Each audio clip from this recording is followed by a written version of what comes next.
Hello সবাইকে। তো আজকে আমি যাচ্ছি পরীক্ষা দিতে। আমার পরীক্ষা পড়েছিল সেক্টর 5-এ টিসিএসে। তো এরকম আগে কখনো হয়নি যে আমি যাচ্ছি পরীক্ষা দিতে কিন্তু আমার মা সাথে যায়নি। তো কিন্তু আজকে সেই রকম একটা দিন যে আমি পরীক্ষা দিতে যাচ্ছি কিন্তু আমার মা যাচ্ছে না, বিশেষ কারণের জন্যই যাচ্ছে না।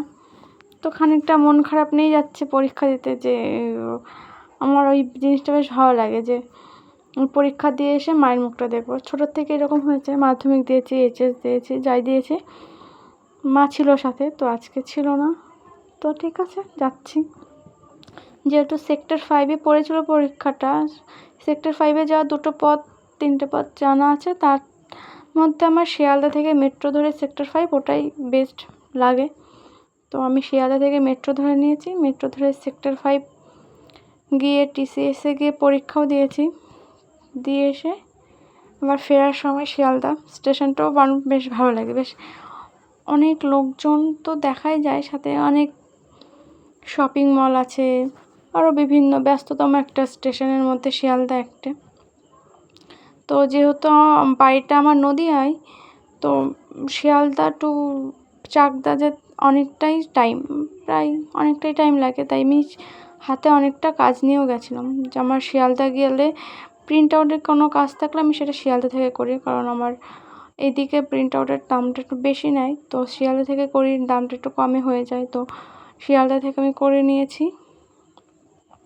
নিয়ে ফেরার পথে এখন ট্রেন খোঁজার পালা, কোন প্ল্যাটফর্মে আমার ট্রেন দাঁড়িয়ে আছে, সেটাই দেখার পালা, সেটাই দেখতে যাচ্ছি।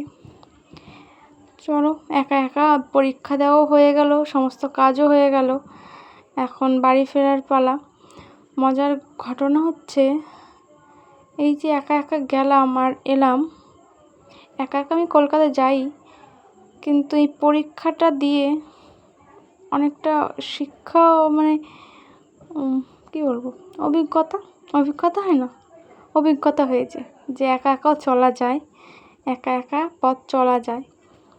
তো ভালোই হলো, একটা অভিজ্ঞতাও দরকার জীবনে, সবসময় তো মা পাশে থাকবে না, তো শুরু হয়ে গেছে সেটাই হয়তো।